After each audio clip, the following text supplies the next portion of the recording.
Señor, te damos gracias, Padre, porque tú eres fiel, porque tú nos has traído hasta aquí con bien, mi Dios. Gracias por todos y cada una de las personas que están en este lugar, Señor. Yo te pido que tú sigas hablando a sus vidas, Señor, a sus corazones, Padre, que transformes nuestra mente, Señor, y que de aquí salgamos renovados, Señor, para seguir viviendo conforme a tu voluntad. En el nombre de Jesús. Amén. ¿Cuántos recuerdan de qué hemos estado hablando estos últimos fines de semana? ¿Alguien voluntario que se anime? Cruzando el Jordán. Muy bien. ¿Qué es eso de cruzando el Jordán? ¿Alguna vez han escuchado sobre el río Jordán? Me imagino que sí, ¿verdad? Entonces, nosotros hemos nombrado al proceso de discipulado cruzando el Jordán. Es por eso que hemos estado hablando sobre esto. Y aparte se darán cuenta que la iglesia se llama Río Jordán. Vamos a cambiarlo a Río Jordán, Centro de Avivamiento. Muy bien. Entonces, el día de hoy les voy a hablar exactamente del proceso de discipulado, cruzando el Jordán. La semana pasada hablamos de enamorándonos de la visión. Y espero que algunos de ustedes ya se sepan esa visión de memoria. Ya no voy a ser como mi hermana que los acaba a dar la lección acá, pero ya deberíamos sabernos todos la visión. Bueno, dijimos que el Jordán muchas veces representa ese problema o esa dificultad. Es cuando ya estás a un paso de obtener lo que el Señor quiere para tu vida. Entonces estás frente al Jordán y dices, ¿será que el Señor va a hacer lo que cumplió? Abrir el Jordán. ¿Será que en serio vamos a pasar en seco? Entonces, muchas veces antes de recibir esa bendición, dudamos. Y no puedo decir que yo no haya dudado muchas veces, pero ese es el proceso que el Señor nos enseña, a ir de gloria en gloria. Entonces, el pueblo de Israel tenía esa mente, ese objetivo, decía, vamos a cruzar el Jordán. Todos estaban unidos, con un solo propósito. Eso era lo que los mantenía vivos en el desierto.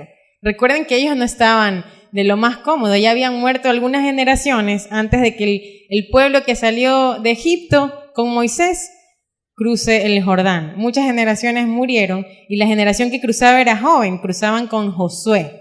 Josué era el sucesor de Moisés. Entonces, lo que sucede es que cuando uno tiene una visión clara, ya no está pensando en lo que sucede en este momento, está pensando en lo que va a acontecer. Entonces, la mirada está fija en el final. Ellos ya habían cruzado en su mente, en su corazón. Ellos decían, ya estamos del otro lado, ya vamos a llegar a la tierra prometida. Amén. Quisiera invitarlos a Josué, que busquen en sus Biblias y también si lo pueden poner en las pantallas. Josué 3, 14 al 16.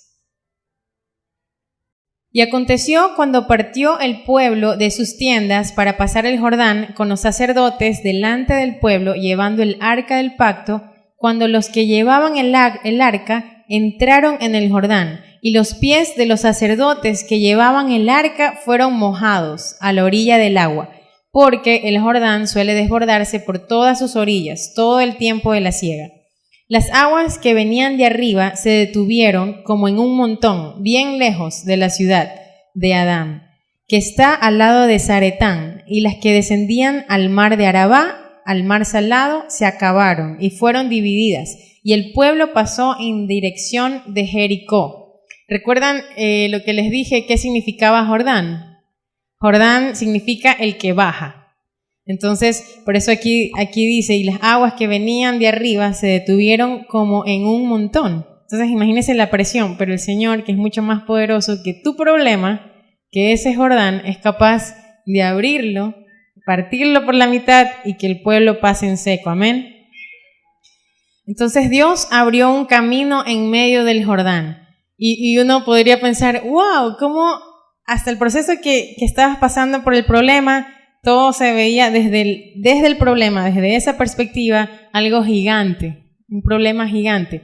Pero ya cuando el Señor te muestra su gloria, uno dice, wow, ¿cuánto tiempo pasé sufriendo por esto? Y de repente el Señor viene y refresca tu alma y dice, sí, yo estoy contigo. Y de repente el problema no está más. Entonces, así tienen que haberse sentido el pueblo de Israel. Dijeron tantos años, 40 años en el desierto, hasta que por fin una generación fiel, temerosa del Señor logró pasar. La generación de Moisés no lo logró. De hecho, murió en el desierto. Y es más, lo que les pudo haber tomado 11 días, duró 40 años. Entonces eso habla mucho a mi vida porque son las vueltas que nosotros decidimos dar, porque el Señor no tiene planes de mal para nuestras vidas. Sin embargo, por nuestras equivocaciones vamos a dar una vuelta más, hasta que decimos basta. Yo quiero serte fiel, Señor, quiero honrarte con toda mi vida y de aquí en adelante que se haga tu voluntad y tú encárgate de lo mío. Eso le dije en algún momento al Señor. Le dije, a ver, Señor, yo te voy a servir, yo te voy a ser fiel, pero tú encárgate de todo lo mío. Y parece que el trato funcionó. Y bueno, y la semana pasada es una de las respuestas que el Señor me daba, que Él se encarga de todos mis asuntos. ¿Amén? Entonces, recordemos también que habíamos hablado que el arca del pacto se quedó en el medio del Jordán. O sea, todos estaban en seco caminando para poder cruzar el Jordán, pero el arca, que representaba la presencia misma de Dios, se quedó en el medio. Y los sacerdotes que estaban ahí no cruzaron con el arca hasta que toditos pasaron. Entonces, ya sabes que Dios está contigo, su presencia está adelante y en medio de la situación, solo es cuestión de tener fe y pasar. Entonces, quisiera que me acompañen al versículo 17 del Josué 3. El versículo 17 dice: Mas los sacerdotes que llevaban el arca del pacto de Jehová estuvieron en seco, firmes en medio del Jordán, hasta que todo el pueblo hubo acabado de pasar el Jordán. Y todo Israel pasó en seco, todos, absolutamente todos pasaron en seco. Esa fue la promesa y las órdenes que el Señor le dio a Josué. Podemos ver que había unidad.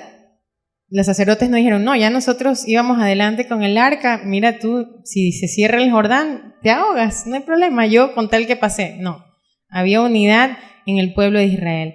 Ahora, yo quiero que vayamos, por favor, a Efesios 2:10, en el Nuevo Testamento. Efesios 2:10. Porque somos hechura suya, creados en Cristo Jesús para buenas obras, las cuales Dios preparó de antemano para que anduviésemos en ellas. Sí, es verdad, pueden haber problemas, pero el Señor de antemano preparó buenas obras para que nosotros caminemos en ellas.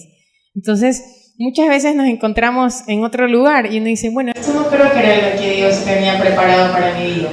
Pero debes tener en cuenta que el Señor preparó obras de antemano. Y que a lo mejor somos nosotros los que nos estamos desviando del plan perfecto que Dios tenía para nuestras vidas.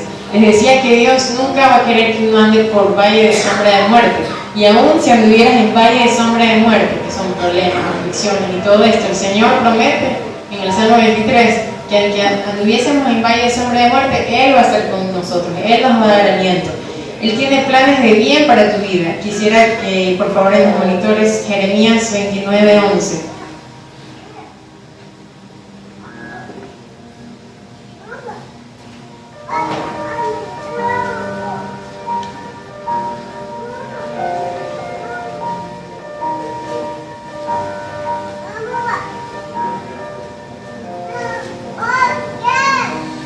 Dios no es tu enemigo.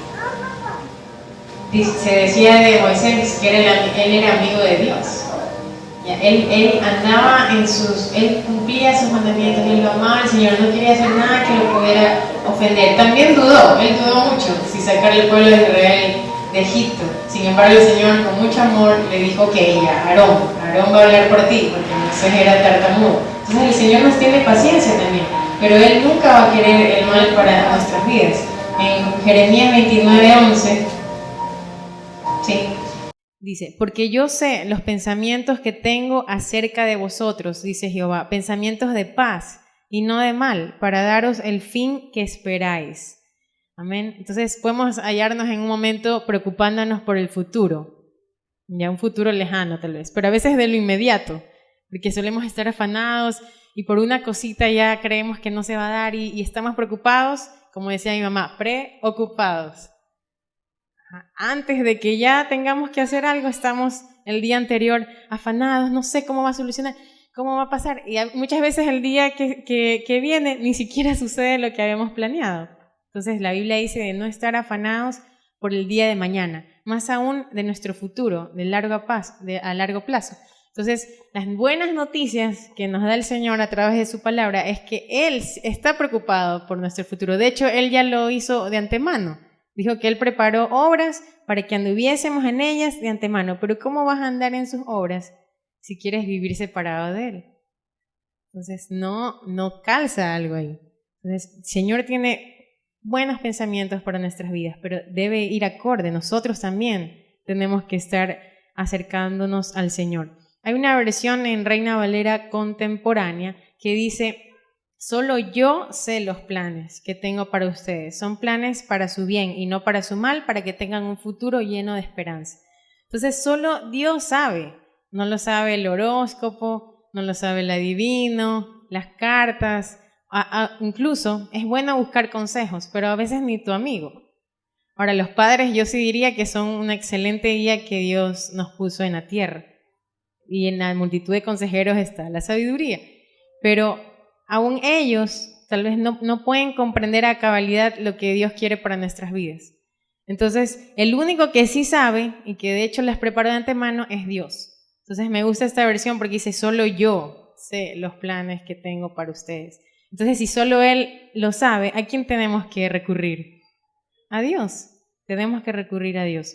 Ahora, ustedes dirán, a ver, en la actualidad nosotros podemos decir que tenemos a Jesucristo. Jesucristo hace más de 2000 años vino, anduvo en la tierra, predicó las buenas nuevas, los mandamientos del Señor para que caminemos en ellas. Pero ¿y el pueblo de Israel? ¿A quién tenían?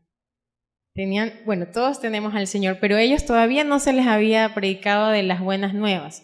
El Espíritu Santo sí, dice que se movía al inicio sobre las aguas, que venía muchas veces con poder, se representaba así con poder en la vida de Sansón, por ejemplo, y tumbó esos muros y murió todo el mundo. Entonces se manifestaba con poder. David decía: viene el Espíritu Santo sobre él, y abrió la boca de los leones, mató al gigante. Entonces venía con poder. ¿Ya? Nosotros sí podemos decir a través de Jesús que Él dijo que Él nos iba a dejar un consolador, que el Espíritu Santo iba a tomar lo que era del Padre y nos lo iba a hacer saber, siempre y cuando estemos en comunión con Él. Ya tenemos las buenas nuevas de Jesús. Pero ¿y ellos qué tenían? Ellos tenían mucha fe. Y muchas veces nosotros en el camino vamos perdiendo la fe. Entonces, dime, si ellos no conocían mucho de estas verdades, ¿verdad? Aunque a mí me hubiera gustado estar en ese tiempo y ver cómo se abría el Jordán. Increíble, creo que ahí mismo me hubiera desmayado. Después solo sé que ya crucé el Jordán porque alguien me llevó. Pero el momento de ver que el mar se abría, es ese el momento que Dios quiere que tú veas, cuando tu problema se acabó, pero porque tú rendiste tu vida al Señor. Amén. Entonces, ¿qué tenían ellos? Ellos tenían mucha fe. Quisiera recordar ciertos pasajes que hablan sobre la fe. En 1 de Pedro 1:7.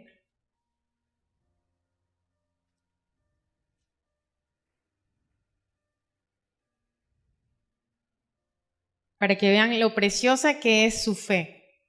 Muchos han escuchado, hay un corito de: si tuviera fe como el grano de mostaza. O sea, así de diminuto, esa montaña se va a mover, dice la palabra de Dios. Pero tan solo si le crees, si crees que Él lo puede hacer. 1 de Pedro 1:7.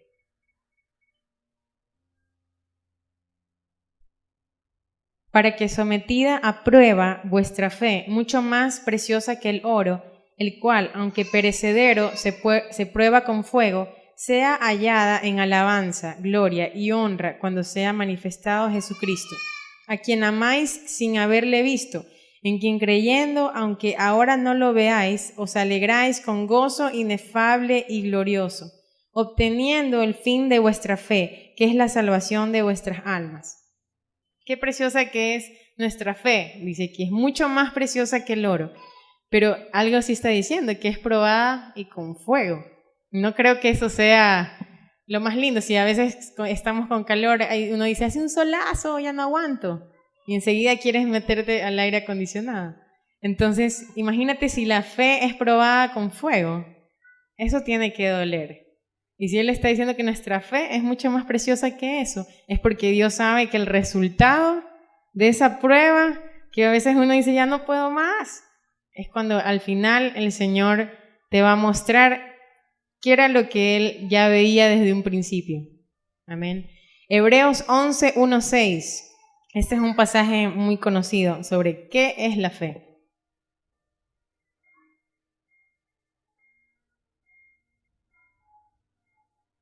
Hebreos 11, del 1 al 6. Es pues la fe, la certeza de lo que se espera, la convicción de lo que no se ve, porque por ella alcanzaron buen testimonio los antiguos. Por la fe entendemos haber sido constituido el universo por la palabra de Dios, de modo que lo que se ve fue hecho de lo que no se veía.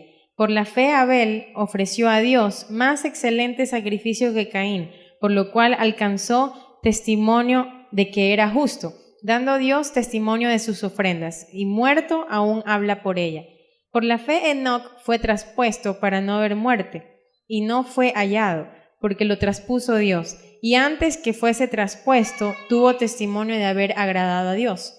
Pero sin fe es imposible agradar a Dios, porque es necesario que el que se acerca a Dios crea que le hay, y que es galardonador de los que le buscan. Amén. Al final de este pasaje del 11, habla de todos, es un listado así de todos estos hombres de fe, todos los que le creyeron al Señor, de Abraham, que su fe le fue contado por justicia, Moisés, amigo de Dios. Y muchas veces, y en el caso de Moisés no entró a la tierra prometida, él la vio de lejos. Entonces muchos pagaron el precio para que el día de hoy nosotros estemos aquí también.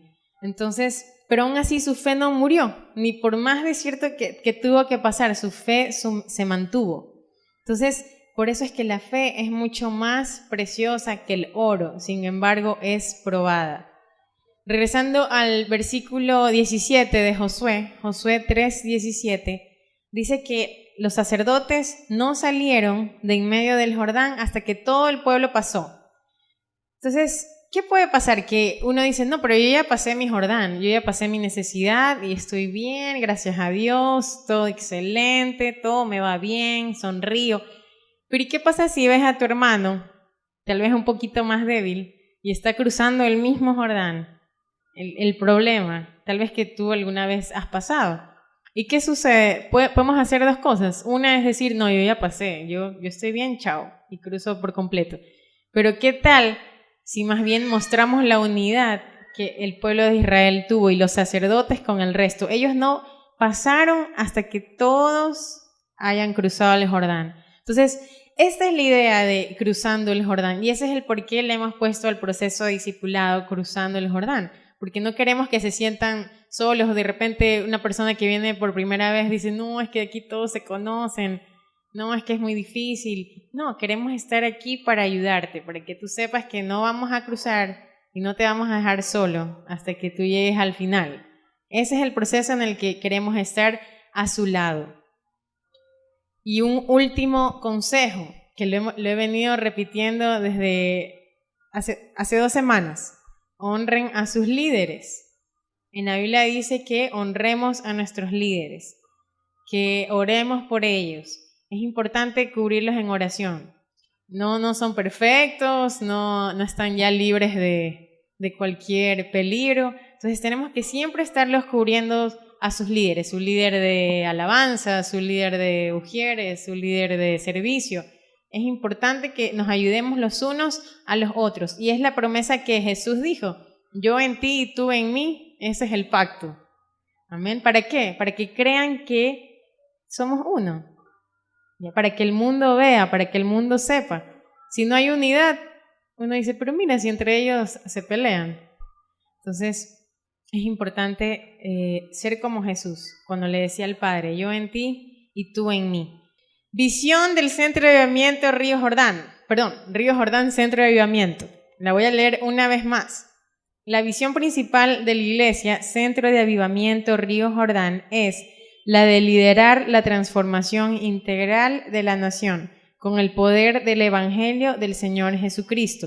Acuérdese que sí, el mandato del Señor fue ir a todas las naciones y predicar y hacer discípulos hasta el fin del mundo. Hasta el fin del mundo. Bueno, es una gran comisión la que el Señor nos dejó. Cada uno puede hacerlo desde su lugar de trabajo, el lugar de estudio, en sus casas, que es su prójimo más cercano. Entonces, queremos que se animen a cruzar el Jordán. ¿Cuántos quieren comprometerse a cruzar el Jordán?